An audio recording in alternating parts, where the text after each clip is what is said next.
Everyone, welcome to the GIMI Think Tank, our weekly forum of the Global Innovation Management Institute. In this forum, we discuss different trends affecting diverse industries around the world. We discuss as well programs and initiatives within countries to strengthen the innovation ecosystem. And third, we discuss programs and different activities and strategies of the Global Innovation Management Institute to democratize innovation around the world. So today I'm gonna give the word to our board member, Vince Tovias, who will introduce our speaker for today. Thank you very much, Larissa. Good morning, good afternoon, good evening, fellow GIMI think tank members. Hi, I'm Vince Tobias. I'm a member of the board. My day job is as head of innovation for the Ayala Group in the Philippines. Today, we are joined by a legend himself. As you know, Tony Ulwick is a pioneer of the jobs to be done theory and the inventor of outcome-driven innovation, a powerful strategy and innovation process with documented success, 5 times the industry average. Tony has been granted 12 patents for his game-changing innovation practices, which result in products that help customers get a job done better. Tony is the author of the original Jobs to be Done book, What Customers Want, his recent release, Jobs to be Done, Theory to Practice, and additional articles on outcome-driven innovation have been published in HBR and the MIT Sloan Management Review. Through his involvement in hundreds of innovation initiatives, Tony has helped companies reinvent underperforming products, create new business models, and build and implement company-wide innovation programs. His work is cited in hundreds of publications. In fact, our bank, the Bank of the Philippine Islands, has been going through JTBD, Jobs to be Done programs and ODI programs with Strategyn facilitators and getting spectacular success in the learning outcomes. As an innovation thought leader, inventor, author, and speaker, Tony Ulwick has changed the way academics and executives alike think about growth strategy and product innovation. So tonight, we'd like to demystify JTBD theory a little more. Many of us are still stuck in the usual marketing theory that we're used to, that are either product-centric or customer need-centric. Today, Tony, please shed some light on how we can look at customer needs through the job to be done lens.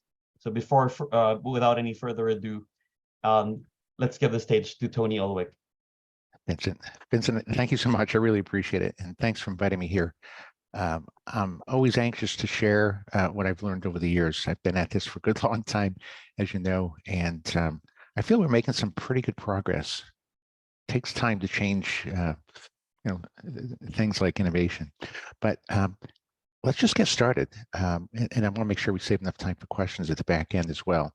But I'll share with you our approach, what we've created over the years. And obviously, we're focused on innovation. I like thinking about all the problems with innovation, and there's many. One is companies often create products people don't want. We hear that all the time. They struggle internally as well with alignment issues, turf wars, politics, these types of issues, and they experience disappointing success rates, and they're achieving low ROIs on innovation. So there's a lot to be fixed here, but it's certainly doable.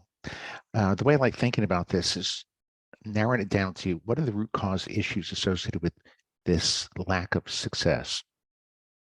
So we've ran polls for years now, and what we find is that although product teams are consistently trying to create solutions that address unmet needs in attractive markets, here's the issue. 71% of product teams don't agree on the best way to define a market. 87% of product teams don't agree on what a customer need even is. We find that 85% of product teams don't agree on the best way to prioritize customer needs. And 76% don't agree on the best way to segment markets. So here we have product teams trying to figure out how to address unmet needs in attractive segments, and none of these terms are agreed upon. There's no unifying process for innovation. So what ends up happening is they use incompatible, ineffective practices that lead to these low success rates. The way I view this, it's pretty straightforward. If you want to be great at innovation, you have to, excuse me, have to have a great innovation process. And by that, I mean a process that provides a unifying language of innovation. So we can all agree on what a market is, what a need is, and what a segment is. We need a process that actually works, one that delivers 80% plus success rates instead of 80% plus failure rates.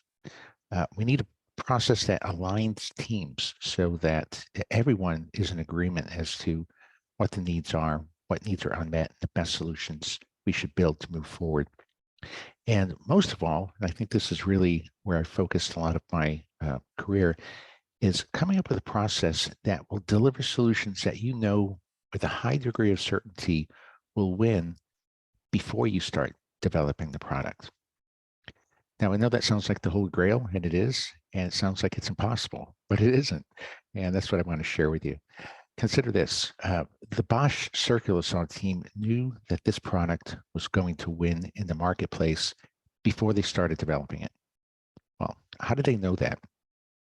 Well, it had this set of features that they decided to put onto the circular saw. Well, how did they know that was the right set of features? Well, it's because they addressed this set of needs. How did they know that those were the right needs to focus on? Because they studied the market, found a segment of the population that had these 14 unmet needs that could be addressed with a better solution. And how did they know that these were the right needs? Well, they studied the entire job the customer's trying to get done. And these needs were the ones that came to the top in terms of being underserved. So by having all this insight, you can create a solution you know is going to win and have the data behind you to justify investing in the solution. Just like Kroll OnTrack, they aligned their team around a winning solution as well. They put a set, this is in the electronic evidence discovery market. They put together this set of features, which addressed this set of needs, which were the most unmet needs in the market, which came from studying the job that the customer was trying to get done. And of course, we have slides from dozens of these for all different applications, but the concept's exactly the same. And what I want to do is to show you the process that allows us to get there. Right? We don't start with the feature set. We're going to start by studying the job to be done. So the way I like thinking about ODI, it's conceived, the whole process is conceived through a problem lens, not a solution lens. Right? So we're seeing everything through the eyes of the hole maker, not the drill maker. And when you do that, everything looks a bit different. The first thing that you might notice is why people buy products to begin with. And this, of course, has become popularized by Clay Christensen and others. But people buy products to get a job done. That could be a task, a goal they're trying to achieve, a problem they're trying to solve, something they're trying to avoid. It can literally be anything. Now, when you start thinking about innovation through this lens, the chances of success will improve about fivefold. And what I want to do here is explain exactly why and how that's possible. So how does the process work? I'm just going to simplify it down to these key 5 steps. And the first step is to define the market. When we define a market, companies often think about markets around, or define them around products or technologies or verticals or use cases or personas. There isn't agreement on how to best define a market. But when you're looking through this lens, it makes sense to define a market as a group of people and the job they're trying to get done. So for example, interventional cardiologists who are trying to restore blood flow in an artery would constitute a market. It's a group of people trying to get a job done. As with cybersecurity managers trying to protect a website from cyber threats, or parents who are trying to pass on life lessons to children, or tradesmen in the circular saw case trying to cut a piece of wood in a straight line, or in the OnTrack case, a legal team trying to discover information that supports or refutes a case. And you see the general flow here. It's always a group of people and some process they're trying to execute in order to achieve their goals and objectives. By focusing on a market through this lens, what we're doing is we're establishing a stable focal point for value creation, because this group of people will be trying to get this job done for years to come. What will change, of course, are the technologies and solutions that allow them to get there, but the underlying job is stable over time. So by focusing on something stable, you're much less likely to be disrupted because you're focused on what the customer's trying to get done, not on a particular technology. I wanted to bring this up here too. We worked with Steve Blank, famed creator of the Lean Startup movement, back in November 2021, and introduced him to this concept as well, and this canvas that allows entrepreneurs, startups to define their markets through this lens. And he viewed it as a big improvement to the Lean Startup methodology, because instead of hypothesizing the market, the needs, the product all at once, and then going out and testing it through experimentation and pivoting and failing fast and so on, what we're doing is we're separating the variables in this equation. What we're saying is, let's define the market before we define the needs. Let's define the needs before we define the product concept, right? So this is bringing much more rigor and discipline to the approach. Once we know the group of people and the job that they're trying to get done, we can go study that job to be done, right? Now, whereas many companies define needs as exciters, delighters, solutions, benefits, requirements, specifications, value drivers. I mean, I'm sure you've heard I think I've heard 40 different terms used to describe a customer needs statement.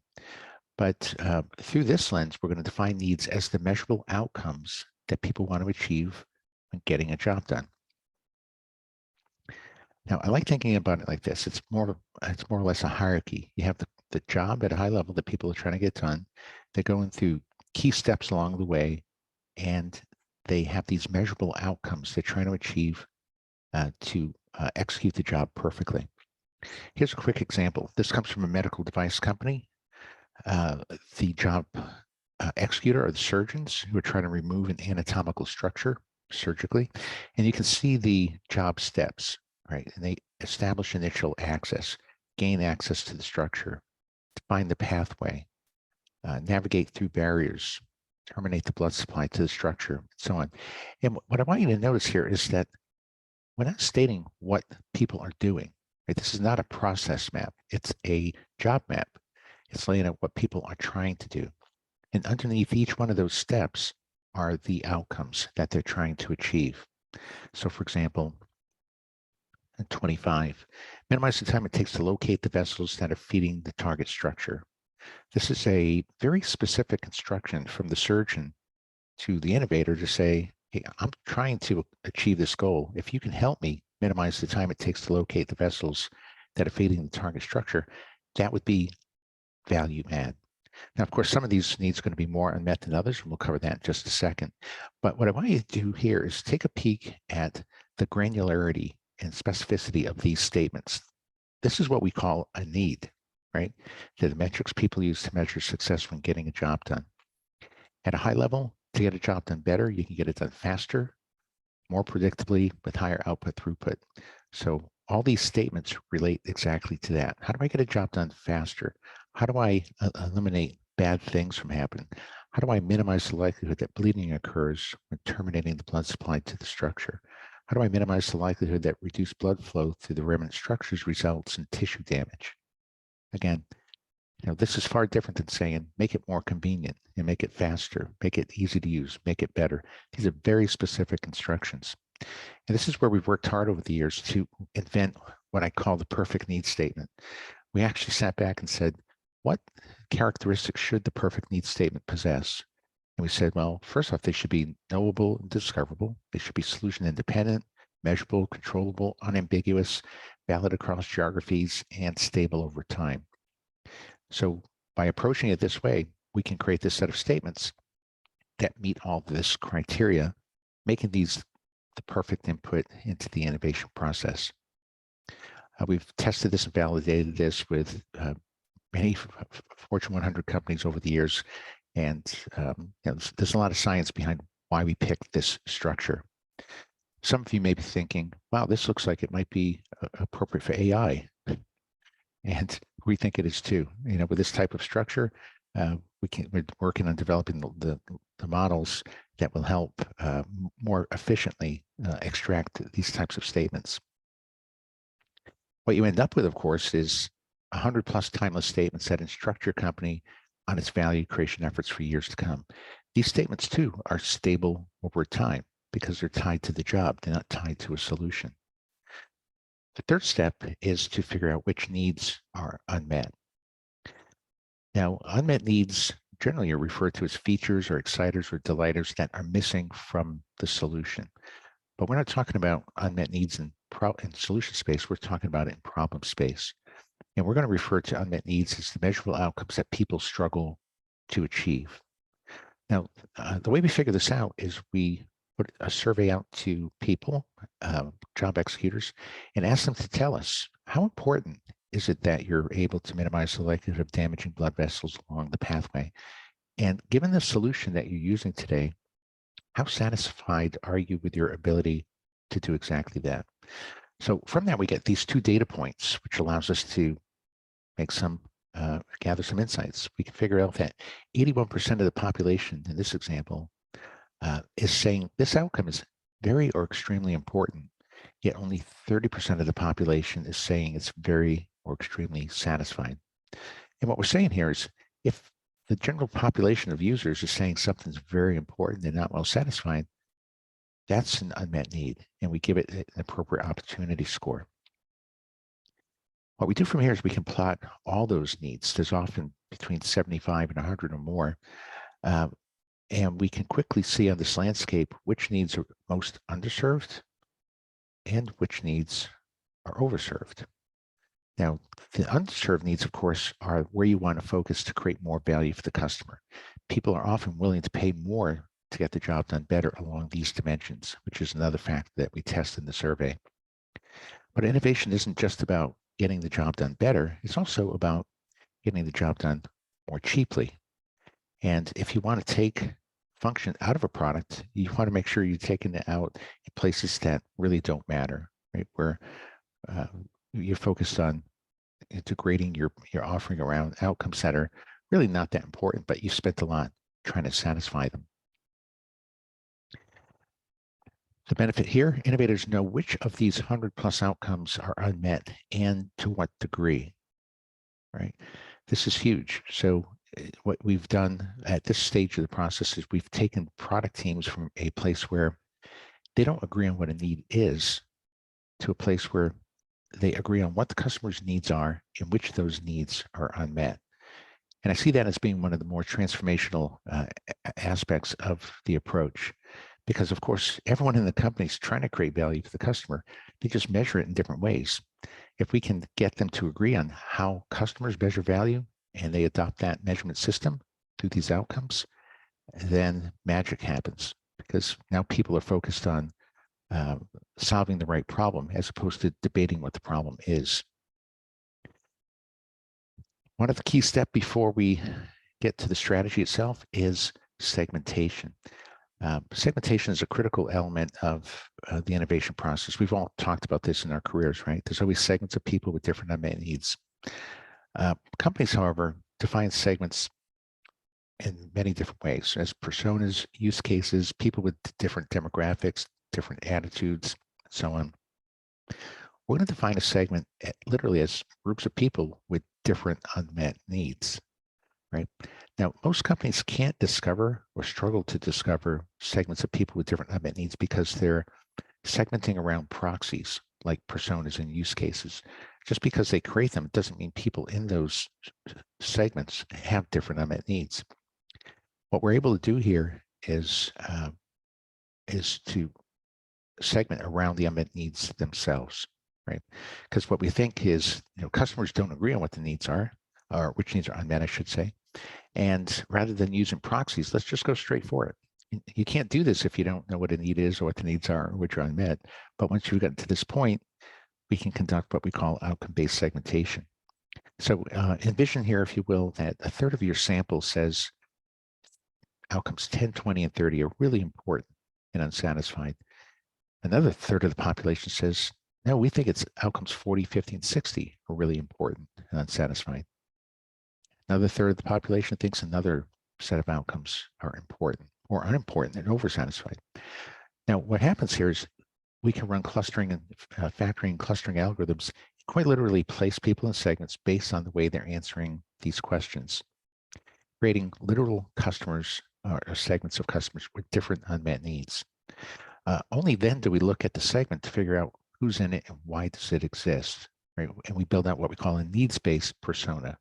It's created in problem space, not solution space, not demographic space.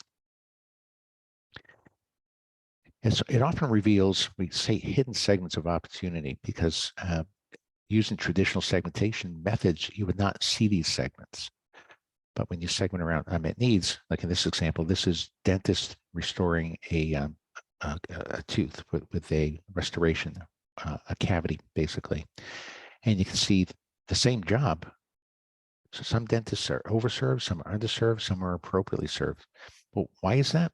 Well, it depends on what kind of patient they're working on. What we determined after we found these segments is that when patients have healthy gums and just require a small filling, the dentists are overserved. That's a simple case. But when the patients have unhealthy gums and require a large filling, this tends to lead to more bleeding, which impacts visualization, which makes it harder to keep the area dry, and it makes it harder to contour a larger filling. So you can see different circumstances are causing the customer to have different unmet needs, putting them in different segments. So with this insight, of course, you can figure out exactly the dynamics of the market, and you can start picking out the segments you want to attack, whether you're trying to enhance market share if you're already in the market, or how you might enter the market as a new entrant. Here comes the fun part. Right now we can start thinking about having ideas, but before we get there, what I want to talk about is the innovation strategy. I always hesitated to call this an innovation strategy because it's two vague words combined together, right? And now we're going to try to make sense out of them. But the way I define an innovation strategy is it's the selection of segments and outcomes that you want to target to put you on the most efficient path to growth, right? And I like saying it that way. What we're saying is we want to figure out which outcomes, if addressed, would have the greatest positive impact on the largest customer population, right? That would be the most efficient path to growth. And the way we figure that out is post-segmentation. We can look at all the outcomes that are what we call high leverage opportunities. In other words, are there any needs that are underserved or have high opportunity scores that cut across all three segments, meaning 100% of the population is saying these needs are unmet? If that's the case, that would be your first focus. That's the most efficient thing to go do first because it would positively impact 100% of your customers. Then there may be outcomes that cut across a couple of segments. That would be the next most efficient approach to take. And lastly, there may be outcomes in each segment that are highly underserved, which could be addressed separately. Now, we use this a little differently for like software companies or service companies who have a single platform. They literally will approach it in the order in which we're showing it this way. But Bosch, for example, they went down this path. They went vertically. They picked a segment and then addressed the needs in that particular segment. So it gives you the option to figure out in opportunity space how to create value for customers. A few examples here. When we worked with, this was a all-terrain vehicle manufacturer, we discovered this segment. Our client had 50% market share roughly in this segment here. In the green segment, they had just 5% market share here. And the reason is they didn't even know that segment existed. It doesn't exist from a demographic, psychographic, attitudinal, behavioral standpoint. But when you look at it through a needs lens, we discovered that this group of people had a number of unmet needs because they were trying to transverse across really difficult terrain, but pretty much nothing else, right? They wanted more power but less, or really no bells and whistles. They were more like a workhorse as opposed to anything else. That turned out to be a $150 million opportunity for that client. This is the Bosch example. They discovered a segment of users that had 14 unmet needs. Many other parts of the market were overserved and potentially ripe for disruption. Now, once you know where to target, then comes finally the product strategy, where we define the product features that the organization can develop to address the unmet needs. The approach we follow here is straightforward, but it's interesting in that we already know the top unmet needs, right? So what we're going to do next is gain additional context on each one of those outcomes. We go back out to customers qualitatively and ask them, what causes this need to be unmet? What circumstances arise that make that a possibility? What are the root cause issues? What are the workarounds? So we really dig deep into the key opportunities before we start devising concepts that address each unmet need. And we provide the product teams with this information before they begin ideation. So this makes the ideation process extremely efficient. Then that's just brainstorming lots of solutions. They have a very specific problem they're trying to solve, one at a time, addressing each outcome. Then they can evaluate each of those solutions that they may come up with for cost, effort, risk, and value. And what they're looking for, of course, is a solution that gets the job done a lot better, increases the level of satisfaction without adding cost to the product, with little development effort, and with little technical risk. That's ideal, of course. And those are the trade-offs they have to make in order to come up with the right solution and eventually agree on the optimal solution. But again, what we've done here is we provided teams with a framework to go from, we don't agree on what a need is, to we agree on the best solution to satisfy the customer's unmet needs, right? Again, that's what makes this transformational. So it makes this possible. We understand the job the customer is trying to get done. We discover segments of customers with different unmet needs. We can group those needs together into different feature sets and devise a solution that helps get the job done significantly better. And by going about it this way, this is how you can conceptualize solutions that you know will win in the market before you start developing them. There's a couple other points I wanted to make. The data that you get from this approach is not only useful for product creation, it's great for marketing, it's great for sales, it's good to build digitalization strategies and build a patent fence or portfolio, investigate the product pipeline to see which products should be funded or defunded. As it turns out, the entire organization is really dependent on understanding how customers measure value. And with these insights, it aligns the organization around those insights. And I wanted to give one example of this as a company in practice. This was the medicines company who applied ODI at scale over a period of about 5 years. And at scale, I mean, they not only applied it to their products, but they applied it to internal business processes as well. And you can see, as Clive Meanwell says, it drove our technology selection, our development priorities, manufacturing strategies, commercial planning, and so on. But the thing that really caught my attention most is the words he said right here. He said the process brought competence, transparency, alignment, and mutual trust to teams who were used to operating in silos. And I thought that's really an elegant way of saying, we're taking teams that can't even agree on what a need is, and we're getting them to agree on the best solution to address all those unmet needs. And that's the power of the approach. So I wanted to offer this as well. This book on the right here is free. If you want to go to jobstobedoneBook.com, you can make that available. And if you want to contact me, of course, you can contact me at Ulwick at Strategyn.com.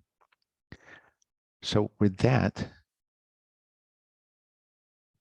Vincent, would we like to get back and start the Q&A?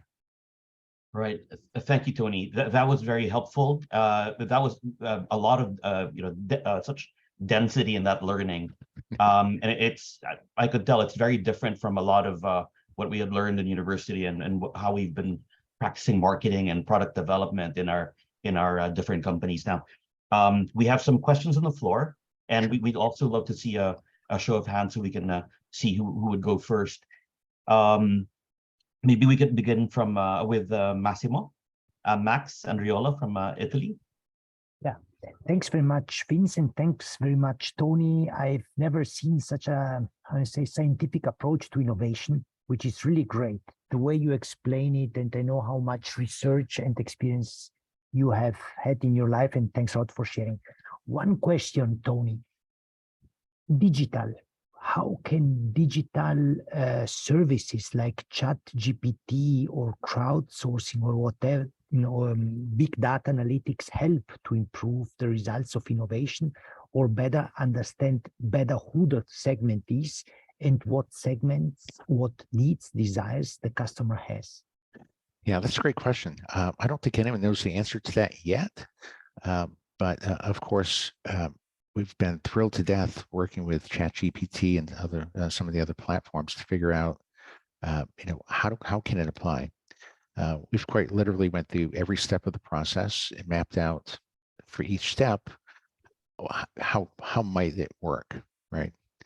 And we've tested it. I can give you some preliminary results. I mean, this is far from complete, but what we've seen is that ChatGPT doesn't necessarily think in problem space, right? It often thinks in solution space as well, which isn't really a big surprise because I think most humans think in solution space.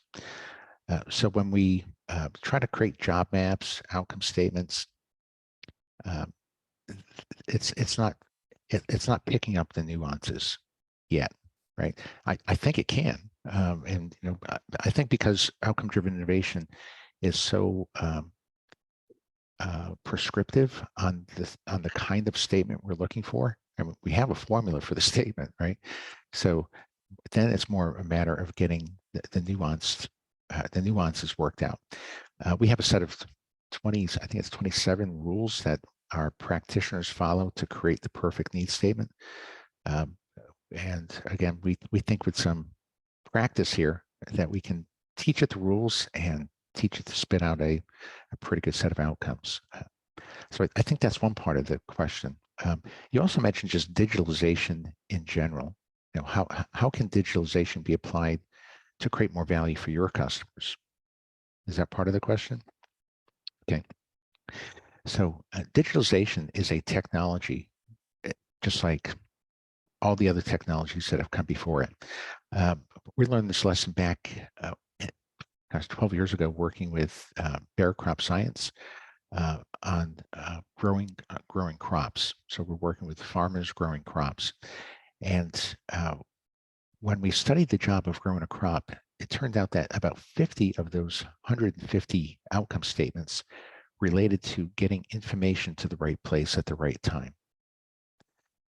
And what we said is, well, and they weren't in this business at the time, what we said is, since a third of the job is dependent on getting the right information at the right time, this opens the door, and many of those needs are underserved. This opens the door to inventing a solution that can help bring that information to the grower when they need it. That became the digitalization strategy. In fact, it was called digitalized farming, right? And the point is, if you study any job, there's going to be an information component. And the information component is where you want to focus the digitalized technology so you can help get those portions of the job done better. What we often see is that to get the entire job done, a company has to make, like Bear Crop Science, they have seed and fertilizer and pesticides and herbicides, but they also need the service component. They also need the digital component, right? And I think that's the beauty of jobs to be done. It's agnostic to service software or hardware, right? It's just saying, I'm trying to get this job done. The company has to figure out, the best combination of hardware products, software products, service offerings to win in the marketplace. Thank you very much, Tony. Sure. Really, Thank you. Even if that requires some partnership or alliances with other providers who can give other parts Yeah, that the company doesn't currently provide. yeah, that's exactly right. Hitendra would say that maybe the technologies are just a set of dots you need to put in your metrics to connect the dots in the right way. Technology is not a game changer anymore, but a tool to do jobs better. Yeah, that's exactly right. And in fact, what we often do is we'll take a job map. I don't know if you've seen one, and I didn't show one here, but we'll take a job map and we'll plot out the technologies that companies are using to execute that step in the job. We just lay them out. Is it a hardware product? Is it software? Is it service? Who are the players?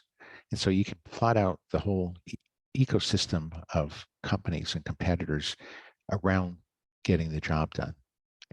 A lot of companies like doing that. It can point out unique competitors or companies that you didn't consider competitors because they're getting the last 2 steps of the job done and you're getting the first 4 steps of the job done, right? But for both of these companies to grow, they're going to get more and more of that job done for the customer.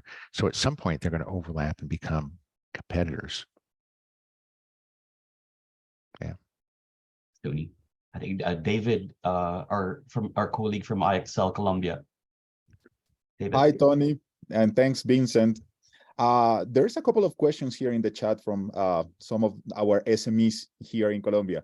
So they like this content, but somehow they see that they might think that is not for SMEs. So what will be your tips to begin with SMEs in this journey? Yeah, well, it's funny that it does have that perception, maybe because it seems complex, but once you start putting it into practice, you find very quickly that it's not that hard. You can make it hard, and that keeps us in business, but it's really not that hard. What the hard part is thinking in problem space. So as an SME or even startups, we work with startups and entrepreneurs, and the first step is just defining the market correctly. Define the market as a group of people and getting a job done. Now, as simple as that sounds, I've had people write to me and say, we've been trying to figure out our market for the past 6 months, and we can't agree on who the job executor is and what the job is they're trying to get done, right? So if you could only make that adjustment, right, that's a big step in the right direction. And I think a lot, and that's why we put out that market definition canvas, is to help people take that first step, right? And anyone can do that. Go sit with 2 or 3 customers and start asking them, why are they using your product? What's the function of the product? What other products do you use in conjunction with that product? All right, why are you putting them all together? What's the bigger job you're trying to get done? It'd be like going to a kettle manufacturer, right? A kettle where you can boil hot water, right? And they could go out to their customer and say, well, why do you buy my kettle? Well, it's to get the water warm, right? Well, that's part of it, right? You can say, well, what other products are you using in conjunction with the kettle? Well, I have my, coffee cup and my coffee blend, and I have sugar and milk, and I have all this stuff, right? Well, if you're trying to do more than just get the water to the right temperature, right? You're trying to prepare a hot beverage for consumption. That would be the higher level job. And then you as a company would have to say, do I want to strive to get the entire job done, or am I okay just being a piece of the job? And both, there's no wrong answer, right? You can go in either direction, but if you decide just to be a kettle maker, what you may want to do is to develop a technology that gets that part of the job done perfectly and digitally, and then go sell it to the platform holder, right? Who's getting the entire job done. So you can still be part of the platform play without having to invest in the entire platform yourself. Thanks. This is great. I don't know, Vincent, if I can add one more questions that I have from our audience. Go ahead, David. So, Tony, the other question that we were wondering is regarding the teams. Who should be in charge of this? Who do you recommend? And what's the team about when they are putting in practice this? Yes. So that's a great question. It's generally a small team of people. You need a qualitative researcher.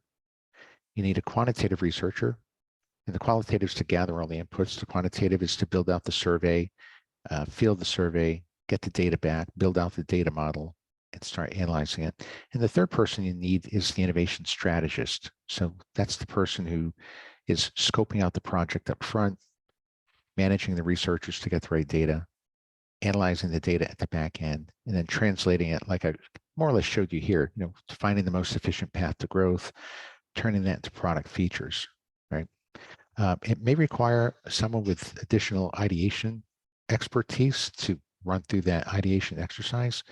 But generally, we find that the innovation strategists and innovation strategy advisors, as we call them, are pretty proficient at ideation once they know exactly what they're going to ideate around. So it takes a lot of the guesswork out of ideation if you're ideating around a specific problem. So that's really it. The innovation strategist, qualitative person, quantitative person make up the team. But keep in mind, they're part of a much bigger team, the whole product team. And the product team generally has to go along on the journey. They have to learn the common language for innovation. They have to agree on what a market is, what the needs are, what needs are unmet. So it requires the innovation strategist to convince the team that they should change their mindset, right?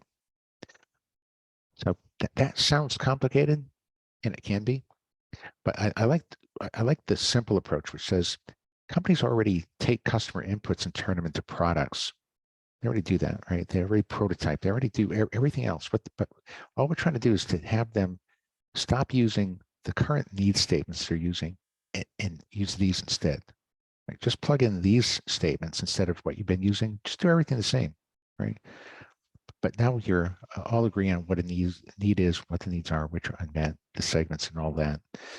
So that simplifies the work of the integrator, if you will, who's trying to get the product team to go along with the findings of the ODI team. All right, Tony, it makes sense.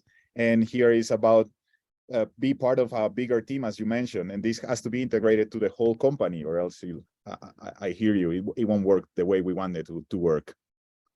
Yeah, it's a mindset shift, and this is why when I first started thinking like this, I thought, well, this is just common sense, but and it is, but it's hard to implement because people think in problem space. There's such an affinity for ideas first innovation. Let's come up with the ideas and test them in the market. Like we said, even lean startup. Let's brainstorm the product, the needs, and the solution all in the market all at the same time. That's just, I mean, it's a recipe for failure, right? That's what it's all about: failing fast and pivoting and trying to find the right mix. But as you mentioned before, there's a much more scientific approach, and we're just trying to simplify it, right? Instead of guessing at the market, the product, and the needs all at once, let's just define the market and agree that that's a good market. Now let's just define the needs, agree that those are the right needs, and that the unmet needs are the unmet needs, and so on. And when you systematize it like that, you can see why the innovation rate goes up dramatically, because you know that you're ideating around something that matters, right? And most ideation, you're not. You don't know that until later, much later, sometimes years later. Thanks, Tony. Thanks, We have a question from Adi Alan of Accenture Strategy. Yeah, sure. Hi, Tony. First of all, thanks a lot for the presentation. I think very compelling and very practical. I'm actually currently in Accenture, but I'm living and will start working with the Excel team. So just to set the record straight. Yeah. Tony, I have a question about segmentation.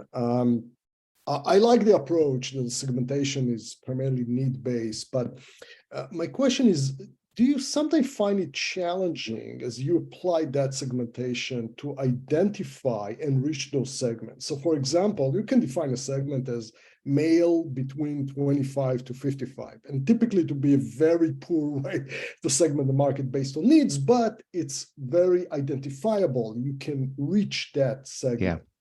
Yeah. The way you take it, which I completely agree, is based on the needs to enable the jobs to be done, but then do you find situation where it's actually difficult to identify the demographics, the affiliation, the situation where you can actually reach those customers? Sure. Yeah, beyond the example, yeah. Yeah, that's a great question. And we used to struggle with that for years, but we have an answer.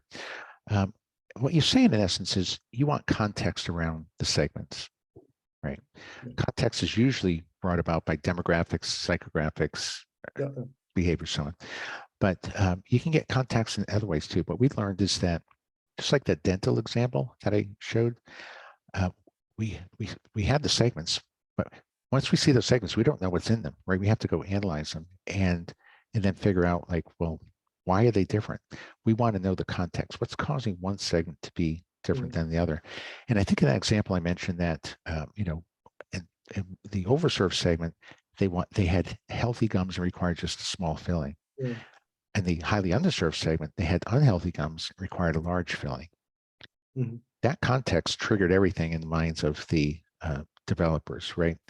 Now the way we got that context and figured that out is when we do our qualitative work, we talk to customers about what we call complexity factors. And we ask the question, what makes it harder to execute the job in one situation than another? What causes you to be underserved, right? In essence. And in that case, I think we had maybe 15 or 20 different parameters or variables that they threw out there. Now, we don't know which ones might explain the variation in the segments, but we put them all in the survey and we use those complexity factors as the way to guide the context building around the segment. Now, of course, we also have screening questions, profiling questions that we put in there, and that does give you demographic, psychographics that could be used if they matter, right? If they really contribute to the explanation of the segment. But what we find is they rarely do. We typically find that context, the situation they're in, is driving them to be, satisfied or unsatisfied. Like in fintech, I'll give you another quick example. We had segments of people who were trying to manage cash flow, and this makes so much sense after the fact. And you think about it, you say that there were three segments. One had predictable income and predictable expenses. Now, for them, managing cash flow was not that hard. Another segment had predictable income, but unpredictable expenses. The third segment had unpredictable income and unpredictable expenses. Those causal factors were what driving people to struggle with that same job. And when you learn that, that's the context, right? It's not because of where they live or how much money they make. It's what it's what I just described. So if you can discover that through the survey, that's great. And if you can't, let's say you get your segments back and you have no idea why they're there. Well, you can go back and do some additional work, find people who are in those segments with a little typing tool. You can ask them 5 or 6 questions. They'll get placed in the segment based on the way they respond. And you can ask them 50 more questions, right? If you want, until you get it right. So no, that's very helpful. Just a quick follow-up question. So, for example, let's take the dentist example. You may have a dentist that operate in 2 segments depending on the patient and the context. So that can be an outcome. Yeah, well, you're right. Well, in that case, it's really interesting because a dentist can be in all 3 segments. Yeah, it depends on the patient. On the patient, on the context, I said. Okay. Right. Which is very interesting to know, right? Because you don't have dentists that are in 3 segments. You have dentists who are working on patients who can be segmented in 3 ways to get the job done, right? Yeah, these are all great.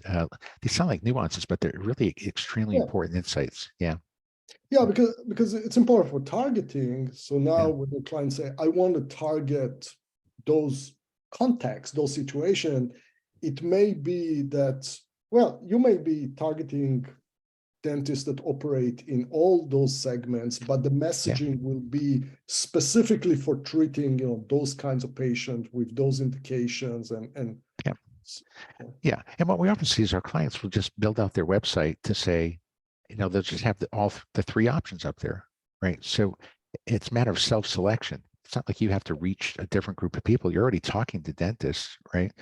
And just put the message out. Are you working with? Are you overserved? Are you appropriately served? Are you underserved? And use the rationale why, right? And explain it to them. Have them self-select in, and then you've effectively segmented people coming into your website and lead them down the right discussion path, right? Yeah, thank you. Sure, thank you. We have a question from Gar Stene from Norway. Oh, I'll read it out for Gar. His mic isn't working. Right, Gar, I actually don't have your question. I can read it out loud. He says, okay, Larissa, thanks. It says, my question is, what do you see as a major difference between jobs to be done framework and service design?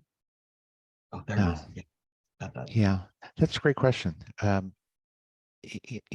think, and I'm not an expert in service design, but my take is that jobs theory and outcome-driven innovation is all done in problem space and solution space rather than solution space. And when I see some of the other tools, they don't make that distinction. And I think that's one of the key differences.